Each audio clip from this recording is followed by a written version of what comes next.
The latest Disney animated classic turned live action has hit the big screen, The Lion King. So how did they do in taking this animated film and transferring it to live action? Let's talk about it.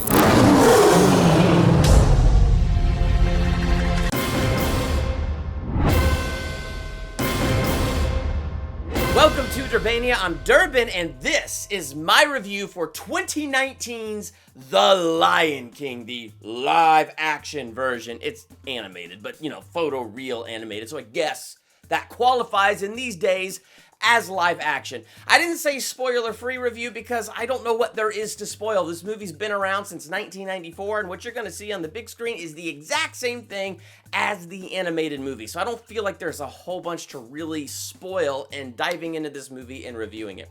So in the end, my grade for this movie is a solid C-.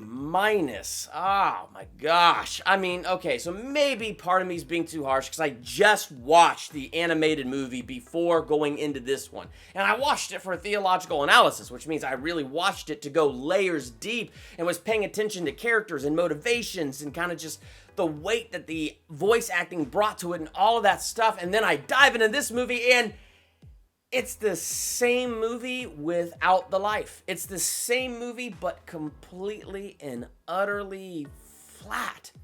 And what's interesting is, so in watching this movie, especially the first half of this live action movie, it's almost beat for beat the exact same thing as the animated movie. So how could it be flat if it's almost the same thing? Well, it's interesting because it shows you how much weight just the little things carry. Like facial expressions. When you watch the animated movie, they have facial expressions. They laugh, they smile, they scowl. It's animated, so it's like the lions can have those facial features. I guess they were going for that live action feel, so they didn't want to give the lions or the other animals like a ton of those facial features. Sure, like little cub Simba had a few cute moments and stuff, but there was no real expression going on in the face, and that's kind of a small thing, and you get what they're going for. But man, to lose that, you lose so much of the character. So it's amazing how something like that carries so much weight. Or for instance, Mufasa. It's James Earl Jones. That dude has a deep, bassy, authoritative voice. It's what makes him a perfectly scary villain in Darth Vader. It's what makes him such a great and awesome king in the Lion King animated movie. But in the Lion King animated movie, when Scar in the beginning turns his back on Mufasa and is walking away, is that a challenge? There's a hint of a growl under his voice next to the natural bassiness of his voice. It had power when he cut Scar off right there.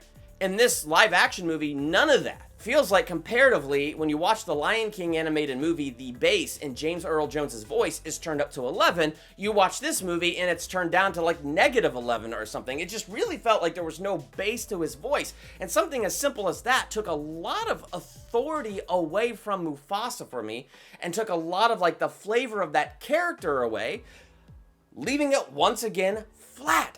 Throughout this entire movie, I think that is my biggest note, is that it's flat. And one of the things that my wife said is throughout the live action movie, as they're trying to make it look live action, there were some things in the animated movie they didn't do because it doesn't make sense to do it in a live action movie. So they took it out. But rather than replacing it with something that could be funny or lighthearted or give character, it's putting something in that can take its place, they don't do that. So they just take some of that stuff out. And so taking that stuff out, it just kind of felt like they were taking flavor out of this movie, which is so sad. The Lion King is my favorite of these animated movies. This did have some positives, though. Like I said, Simba as a cub, he definitely had some cute moments. The side characters were truly probably the funniest parts of the movie, like Zazu, Timon, Pumbaa, and they did a good job with like the song Hakuna Matata and playing with our expectations of that song, like things that we remember and kind of getting us to anticipate something and then doing something else, and it was kind of funny. So Timon and Pumbaa were really fun characters, and they did a great job with those characters, and they had some really good moments with that. I did really like Zazu. Rafiki was another one that just lacked for me. And again, it's the little things that carry a lot of weight. My gosh, how hilarious is it in the Lion King animated movie when Rafiki shows up like Bruce Lee with his staff and it's like, wah! They didn't do that in this one. I guess they're just like, it's not a cartoon and apes don't do that. So baboons don't do that. So we're not going to do that. And so it took away from the character to take things like that out and not give it something better or whatever. I don't know. It lacked flavor and it was totally flat. There was that scene where Sarabi and Scar are getting in a fight and Simba's like, "Leave my mother alone." But I love Donald Glover. I love him. But he sounded like Troy Barnes from Community, the character he played on Community when that character was trying to act serious. Et tu, Brute? Am I using that right? So that was a really goofy character, and there were times where he tried to act serious. Et tu, Brute? It felt like he was trying to act serious. So as I'm listening to the voice performances in this, I kind of felt that the whole way through. It felt like a performance rather than feeling like these were real characters feeling these emotions, on top of the fact that they didn't really have facial expressions. So, will it be a fun ride for the kids? Yeah, probably. I mean, they're watching it, with eyes of wonder, so they're probably going to enjoy it way more than us adults who, grew up on the original animated classic.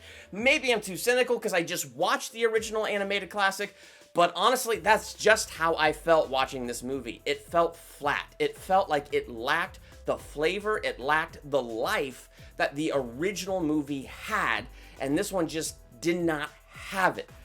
So do I recommend it? Not really. It's definitely a Netflix film for, oh, I'm sorry, not a Netflix film. It's a Disney Plus film for sure. Something to wait until it comes out on Disney Plus rather than spending the extra money to see it on the big screen.